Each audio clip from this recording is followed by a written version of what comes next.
Hello दोस्तों, नमस्कार। स्वागत है आप सबके अपने YouTube channel history life style पर। दोस्तों, आज हम लोग इकट्ठे हुए हैं या एकत्रित हुए हैं एक महत्वपूर्ण टॉपिक पर, जो कि भारतीय संविधान एवं राजनीति व्यवस्था के ऊपर है। टॉपिक का मूल विषय है लोकसभा। लोकसभा क्या है, लोकसभा की संरचना कैसे होती है, भारत में लोकसभा का निर्माण कब किया गया, लोकसभा में कितने सदस्य होते हैं, जो कि वनडे एग्ज़ाम में इसके ऊपर काफ़ी क्वेश्चन पूछे जाते हैं। तो आज हम लोग टॉपिक वाइज के अंतर्गत लोकसभा को शामिल कर रहे हैं।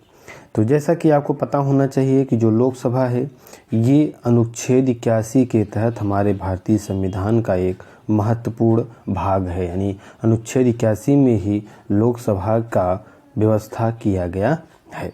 ठीक है ना।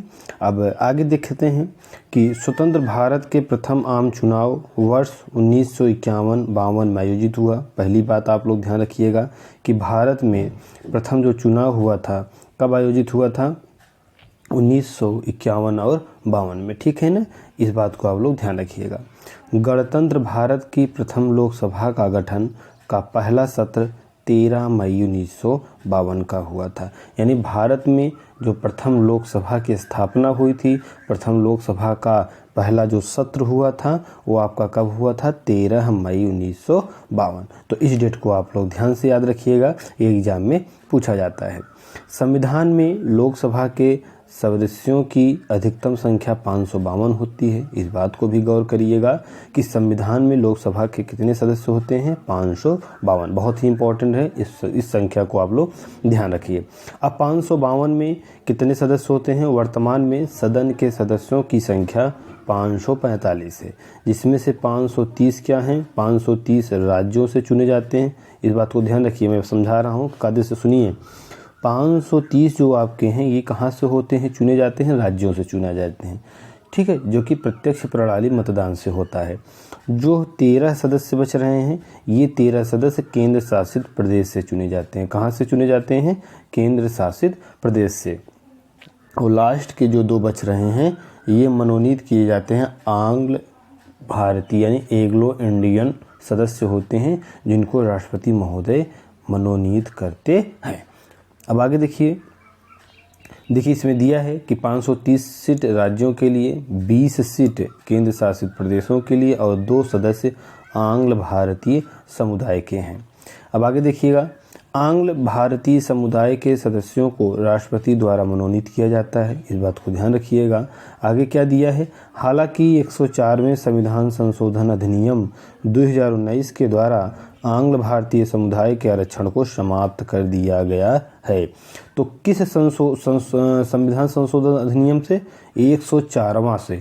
कब किया गया, 2019 में। उसमें प्रधानमंत्री कौन है, नरेंद्र मोदी जी हैं। केंद्र में किसकी सरकार है, बीजेपी की सरकार। तो इसने जो था, जो संविधान में 2 आंग्ल भारतीयों को रखने की जो व्यवस्था की गई थी उसको इन्होंने क्या कर दिया, अब खत्म कर दिया है। 64वें संविधान संशोधन अधिनियम 2001 के द्वारा लोकसभा की सीटों में वर्ष 2026 तक कोई परिवर्तन नहीं किया जाएगा। इस बात को आप लोग ध्यान रखिएगा कि 2026 तक जो लोकसभा की कितनी सीटें हैं, 552 सीटें हैं, उसको 2026 तक कोई परिवर्तन नहीं किया जाएगा। ये डेट पूछता है कि किस वर्ष तक कोई परिवर्तन नहीं होगा। अगला है, सदन में राज्यवार सीटों का आवंटन जनसंख्या के आधार पर होता है। हमने कई बार आप लोगों को बताया कि जिस राज्य की जनसंख्या सबसे ज़्यादा होती है उसको लोकसभा में या राज्यसभा में सबसे ज़्यादा सीट प्रदान किया जाता है। जैसे आपके यूपी में टोटल लोकसभा की कितनी सीटें हैं, 80 सीट हैं। इस बात को ध्यान रखिएगा कि लोकसभा में इसकी 80 सीट है और राज्यसभा में कितनी है, 31 सीट है। अगला है, लोकसभा के 121 नियम में वर्णित है कि विपक्ष के नेता के रूप में मान्यता प्राप्त करने के लिए लोकसभा का कोरम 10वां हिस्सा या 55 सीट पूरा करने के लिए जितने सदस्यों की ज़रूरत होती है, कम से कम उसके बराबर संख्या बल चाहिए। अब ये क्या है, इसको समझिए। जब चुनाव होता है तो उसमें क्या होता है कि एक पार्टी विजयी घोषित होती है, ठीक है ना, तो वह तो सत्ता पक्ष कहलाता है। उसके जो सांसद चुने जाते हैं वो आगे चल के मंत्री बनते हैं, कैबिनेट मंत्री बनते हैं और प्रधानमंत्री बनते हैं। तो जो मुख्य विपक्षी पार्टी होती है, जो चुनाव हारी होती है, तो उसको क्या होता है, विपक्षी पार्टी का दर्जा देने के लिए, मान्यता देने के लिए उसको भी कम से कम 55 सीटें यानी कि 10वां हिस्सा, संपूर्ण सीट का 10वां हिस्सा 10% उसको भी सदस्य संख्या जीतना अनिवार्य है। तो 55 सीटें होने पर आपको विपक्ष का नेता तभी बनाया जाएगा। विपक्ष के नेता को कैबिनेट मंत्री का दर्जा प्रदान किया जाता है। इस बात को भी ध्यान रखिएगा कि बड़ा इंपॉर्टेंट वह व्यक्ति होता है। 1969 में चौथी लोकसभा में कांग्रेस ओ के नेता राम सुभग सिंह पहले ऐसे शख्स हैं जिनको आधिकारिक रूप से विपक्ष के नेता के रूप में मान्यता दी गई थी। ओके फ्रेंड्स, आगे दिया है वर्ष 1977 में पहली बार विपक्ष के नेता के वेतन और भत्तों से संबंधित अधिनियम पारित हुआ। इस बात को ध्यान रखिएगा। यद्यपि इस अधिनियम में न्यूनतम 10% सदस्यों वाली बात नहीं की गई थी। अब आगे है गणपूर्ति। गणपूर्ति क्या होता है, मैंने आपको समझाया, पिछली वीडियो में भी समझाया है, या अगर वीडियो में जो चीज़ें न समझ में आए, आपको लगता है कि जल्दी जल्दी वीडियो चला जा रहा है, तो मैं इस PDF का लिंक जो है डिस्क्रिप्शन बॉक्स में डाल देता हूं। आप आसानी से वहां से लिंक को डाउनलोड करिए और अच्छे से उसको आप पढ़ सकते हैं।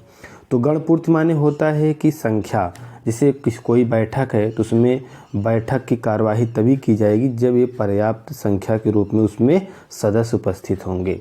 तो गणपूर्ति में क्या है कि राज्यसभा की कार्यवाही के संचालन के लिए न्यूनतम आवश्यक सदस्यों की संख्या, यह सदन की कुल सदस्य संख्या का 10% होता है, यानी कि टोटल 55 सदस्य होने अनिवार्य हैं। कार्य दिवस, लोकसभा का कार्य कब प्रारंभ होता है, किस दिन में कब प्रारंभ होता है, इसको हम लोग देखेंगे। तो लोकसभा का कार्य दिवस सुबह 11 बजे से 1 बजे तक, ध्यान से सुनिएगा, 11 बजे से प्रारंभ होता है 1 बजे तक और दोपहर 2 बजे से 6 बजे तक इसकी कार्यवाही चलती है।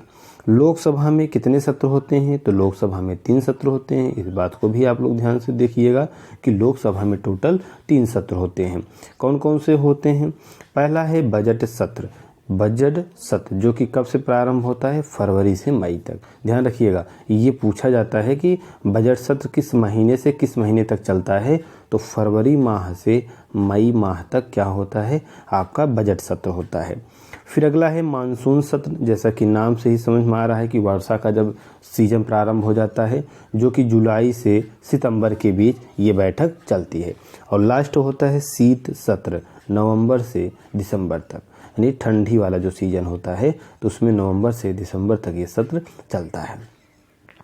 आगे देखिए, 17वीं वर्ष 2019 में गठित लोकसभा में अनुसूचित जाति के लिए 84 सीटें और अनुसूचित जनजाति के लिए 47 सीटें हैं। इस बात को ध्यान रखिएगा कि लोकसभा में जो है अनुसूचित जाति और अनुसूचित जनजाति को आरक्षण प्राप्त है। कितना सीट उनको प्राप्त है, 84 और 47 सीट। ये एग्जाम में पूछा गया क्वेश्चन है। आगे है कार्यकाल।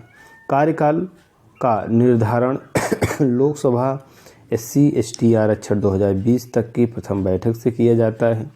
क्या है इसमें, कार्यकाल में 1 वर्ष की वृद्धि की जा सकती है, परंतु आपातकाल समाप्ति के बाद 6 माह की अवधि से अधिक नहीं हो सकती है। तो इसका कार्यकाल कितना होता है, 5 वर्ष होता है। लोकसभा का जो कार्यकाल होता है 5 वर्ष होता है। 5 वर्ष के बाद इसको भंग कर दिया जाता है और फिर से आम चुनाव होता है और उसमें जो है भारत की संपूर्ण जनता चुनाव में भाग लेती है, फिर से सांसद चुने जाते हैं और सारी प्रक्रिया फिर से होती है।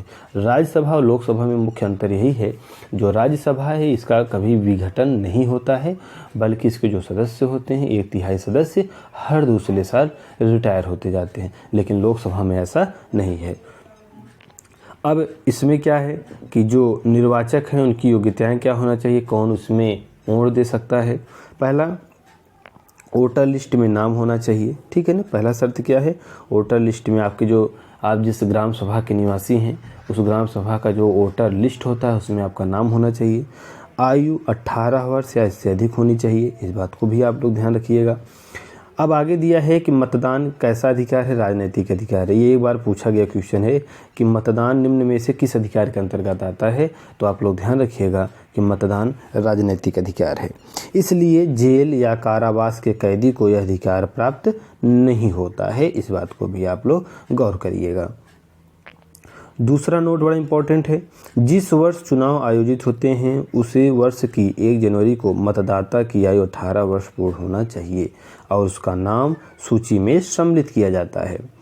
नोट तीसरा क्या है, प्रधानमंत्री राजीव गांधी के नेतृत्व में, ध्यान से देखिएगा, 61वें संविधान संशोधन, कौन सा 61वां नंबर का संविधान संशोधन में 1988 द्वारा निर्वाचकों की आयु 21 वर्ष से घटाकर 18 वर्ष कर दी गई। बहुत इंपॉर्टेंट टॉपिक है, इसमें से कई क्वेश्चन बनता है, ठीक है। प्रधानमंत्री का नाम पूछ सकता है या संविधान संशोधन की कौन संविधान संशोधन हो, ये भी पूछ सकता है, वर्ष भी पूछ सकता है और उम्र की सीमा भी पूछ सकता है। यानी टोटल 1 2 3 4 चीज़ें इसमें से पूछा जा सकता है। अब आगे है सदस्यों की योग्यता, यानी मतलब कि जो लोकसभा का जब चुनाव होता है तो उसमें कौन सा व्यक्ति लोकसभा का चुनाव में भाग ले सकता है, मतलब लोकसभा का चुनाव लड़ सकता है। पहला शर्त क्या होना चाहिए, भारत का नागरिक हो। सबसे पहला शर्त क्या होना चाहिए, भारत का नागरिक हो। दूसरा, आयु कम से कम 25 वर्ष हो, 25 वर्ष की उम्र होनी चाहिए। मानसिक रूप से संतुलित हो और दिवालिया नहीं होना चाहिए। देखिए, दिवालिया माने होता है कि उसके ऊपर किसी प्रकार की लेनदारी या देनदारी नहीं होनी चाहिए, वह ऋण मुक्त कर्ज मुक्त होना अनिवार्य होता है। अगला है शपथ। जो संसद के जो सदस्य होते हैं वो जो है राष्ट्रपति या उसके द्वारा नियुक्त व्यक्ति के समक्ष शपथ लेते हैं। इस बात को ध्यान रखिएगा, किसके सामने लेते हैं, राष्ट्रपति के सामने लोकसभा के सदस्य शपथ ग्रहण समारोह आयोजित होता है। यदि कोई सांसद शपथ ग्रहण करने से पहले सदन की बैठक में हिस्सा लेता है तो उसे प्रतिदिन 500 रुपये का अर्थदंड भरना होगा। आगे है संसद की निहर्ताएं के लिए परिस्थितियां, मतलब कि किसी भी व्यक्ति की अगर वो सांसद बना है तो उसकी सदस्यता कब समाप्त हो जाती है। निहर्ता माने होता है कि उसकी अहर्ता को कब खत्म कर दिया जा सकता है। पहली बात, कब, यदि नामित सदस्य, ध्यान से देखिएगा, यदि नामित सदस्य 6 माह के पश्चात किसी राजनीतिक दल का सदस्यता ग्रहण कर ले। मतलब कि कोई ऐसा व्यक्ति है जो बीजेपी से चुना गया है लेकिन 6 माह के बाद वह कांग्रेस को ज्वाइन कर ले या किसी भी दूसरी पार्टी को ज्वाइन कर ले तो उसकी सदस्यता समाप्त हो जाती है। दूसरा क्या है, यदि निर्दलीय सांसद किसी राजनीतिक दल की सदस्यता ग्रहण कर लेता है तो भी उसकी सदस्यता क्या होगी, खत्म हो जाएगी। निर्दलीय माने होता है कि जो बिना किसी दल के सहारे जीता हो, मतलब कि जैसे मुख्य जो दल होते हैं, कांग्रेस है, भाजपा है, सपा है, बसपा है, आरएलडी है, आरजेडी है, तो बहुत ऐसे पार्टियां हैं, तो बिना किसी पार्टी के चुनाव चिन्ह पर जो चुनाव लड़ता है उसको क्या बोला जाता है, निर्दलीय बोला जाता है। तो अगर कोई निर्दलीय चुनाव जीत गया है और वह आगे चल के किसी राजनीतिक दल की सदस्यता ग्रहण कर लेता है तो उसकी जो सदस्यता होती है लोकसभा वाली वो समाप्त कर दी जाती है। ये अगला क्या है, यदि लगातार 60 दिनों तक संसद से अनुपस्थित रहता है, इसको भी ध्यान रखिएगा कि अगर कोई सदस्य 60 दिन तक बिना बताए बिना सूचित किए अगर लगातार अनुपस्थित है तो उसकी सदस्यता खत्म कर दी जाती है। लगातार 4 दिनों से अधिक अवधि के स्थगन या सत्रावसान को शामिल नहीं किया गया है, ये मतलब अपवाद है। तो ये सारी चीज़ें आज हमने आप लोगों के सामने डिस्कस किया। आशा करते हैं आप लोगों को वीडियो बहुत पसंद आया होगा। तो जैसा कि आपको पता है कि जो ये प्रस्तुति है, राजू सर जो कि सरकारी अध्यापक एमपी सरकार में हैं, गवर्नमेंट टीचर हैं, तो उन्होंने आपसे विशेष अनुरोध किया है कि प्लीज़ हम लाइक करें हमारे वीडियो को, चैनल को शेयर करें हमारे वीडियो को और सब्सक्राइब करें। तो मिलते हैं अगले वीडियो में, तब तक के लिए नमस्कार, धन्यवाद।